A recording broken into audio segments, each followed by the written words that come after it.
మా పట్టులు కొడుతున్నావా బానేసన్నా అని చాన్నాళ్ళ కిందట వేటూరు సుందరరామూర్తి గారు రాసిన పాట విన్నప్పుడు చాలా బాధ కలిగింది. బానిసన్న అనే పదం ఇబ్బంది అనిపించింది.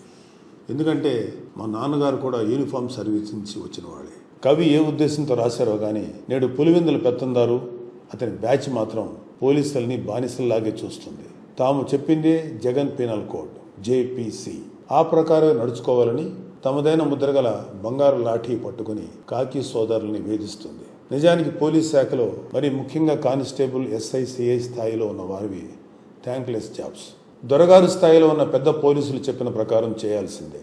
బందోబస్తు చేసినా, విచారణ చేసినా, ఏం చేసినా ముందుగా జనంతో మాటలు పడేది చిన్న పోలీసులే. పైవాళ్లు వారిపైన ఉన్న పెత్తందారుల నుంచి తిట్లు, చివాట్లు, పనిష్మెంట్లు తప్పవు. మనం ఇంట్లో అన్ని పండుగలు చేసుకుంటాం. న్యూ ఇయర్ సెలబ్రేషన్స్ నుంచి దీపావళి వరకు ప్రతి ఈవెంట్, పండగ మనం వదులుకోం కదా. మరి ఎప్పుడైనా పోలీసుల గురించి ఆలోచించారా? వారికి ఉగాదులు, ఉషస్సులు ఉన్నాయా? పోలీసులకి పండగలు, పబ్బాలు ఉండవు. ఇంట్లో శుభకార్యమైనా, ఏదైనా ఇబ్బంది కలిగినా సెలవు పెట్టి కుటుంబ బాధ్యతలు చూసుకోలేరు. ఎండైనా వానైనా, ఎంత అర్ధరాత్రి అయినా ఉరుకులు పరుగులు పెట్టాల్సిందే. ఇవన్నీ వారి డ్యూటీలో పార్ట్ అని చెప్పేయడం సులభమే. కానీ పోలీసుల మీద వైసీపీ పెత్తందారులు, అతని గోండా బ్యాచ్ స్వారీ చేయడం గురించి ఒకసారి తెలుసుకోవడం చాలా అవసరం. రాష్ట్రంలో 70,000 మంది దొరతనం కేటగిరీలోకి రాని చిన్న పోలీసులు ఉన్నారు. పులివెందుల పులకేశి గారు వచ్చాక వారి బతుకులు దుర్భరం అయ్యాయి. సదరు పులకేశి గారికి నచ్చిన వాళ్లు, ఆయన తైనాతీలకు అనుకూలంగా లేని వాళ్లను వేధించడానికి పోలీస్ స్టేషన్లను కేంద్రాలుగా చేసుకున్నారు. కానిస్టేబుళ్లు, ఎస్ఐలు, సిఐలను వైసీపీ వాళ్లు తమ చేతికర్రలుగా మార్చుకున్నారు. తప్పుడు కేసులు పెట్టిస్తూ, లాకప్లో చిత్రహింసలు పెట్టిస్తూ వాటి వీడియోలు లైవ్లో చూసి వికృతానందం పొందుతున్నారు వైసీపీ ఎమ్మెల్యేలు. లోకల్ పోలీస్ స్టేషన్లో జరిగే పంచాయతీలను ఎమ్మెల్యేలు లైవ్లో చూస్తుంటే, సిఐడి స్టేషన్లో వేధింపులు, బాధుడిని ప్యాలెస్లో పెద్దలు చూసి వికటాట్టహాసం చేస్తున్నారంట. వికటాట్టహాసాలు చేస్తూ వికృతానందం పొందే ఈ వైసీపీ బ్యాచ్ వల్ల మాటలు పడేది, క్రమశిక్షణా చర్యలకు బలయ్యేది చిన్న పోలీసులు. చిన్న పోలీసులతో అడ్డమైన పనులు చేయించే ఉన్నతాధికారులకు ఏమీ పోదు. వాళ్ళు చక్కగా శనగలు తిని చేతులు కడుక్కుంటారు.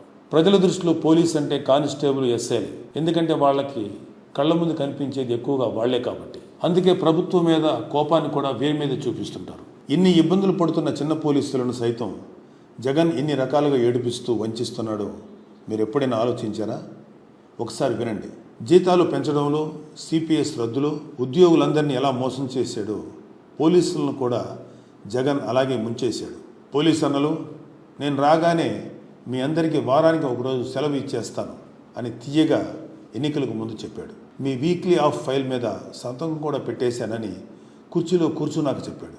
అసలు సెలవిచ్చే ఉద్దేశం ఉంటేనే కదా వీక్లీ ఆఫ్ అమలు కాలేదు. సరికదా, టైము పాడు లేకుండా డ్యూటీలు వేసి పారేస్తున్నాడు. కారణం, పోలీస్ శాఖలో ఉన్న ఖాళీ భర్తీ చేసి కొత్తగా రిక్రూట్మెంట్ చేస్తే ఉన్న పోలీసులకి వారానికి ఒకరోజు సెలవు దొరికేది. ఈ తిక్కలోడు వచ్చాక పోలీస్ రిక్రూట్మెంట్ కూడా సక్రమంగా జరగలేదు. నోటిఫికేషన్ ఇస్తాడు, కోర్టులు కేసులు వేయిస్తాడు, రిక్రూట్మెంట్ అర్ధాంతరంగా ఆగిపోతుంది.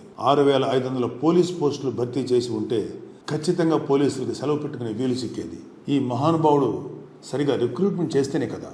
స్టాఫ్ లేరు కాబట్టి డబుల్ డ్యూటీనో, ట్రిపుల్ డ్యూటీనో చేసినా ఏం ఉపయోగం? కనీసం ప్రభుత్వం నుంచి రావాల్సిన జీతాలు టైంకు రావు.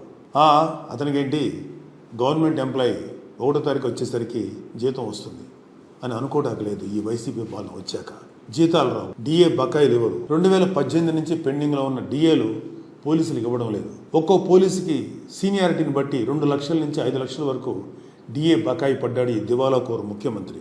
పోలీసులకి రౌండ్ ద క్లాక్ డ్యూటీ కాబట్టి వాళ్ళకు ఉన్న సెలవులను ప్రభుత్వానికి సరెండర్ చేస్తారు, వాటికి డబ్బులు ఇస్తారు. పోలీసులకు సెలవులు లేవు, వాటిని ప్రభుత్వానికి సరెండర్ చేసిన డబ్బులు ఇవ్వడం లేదు. పోలీసులదేమీ ఆఫీసులో కూర్చుని చేసే ఉద్యోగం కాదు కదా.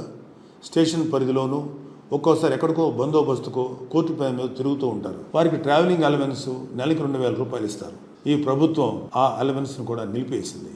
రాష్ట్రంలో ఆర్మ్డ్ రిజర్వ్ పోలీసులకి, ఏపీఎస్పీ బెటాలియన్ పోలీసులకు, యాంటీ నక్సల్ స్క్వాడ్కు అలవెన్స్లు ఇచ్చేవారు. మావోల ప్రభావం ఉన్న ఏజెన్సీలో వారు విధుల్లో ఉంటారు కాబట్టి బేసిక్ పేలో 15% ఇచ్చేవారు. గత ఏడాది జీవో ఇచ్చినా బేసిక్ పే ఇవ్వలేదు.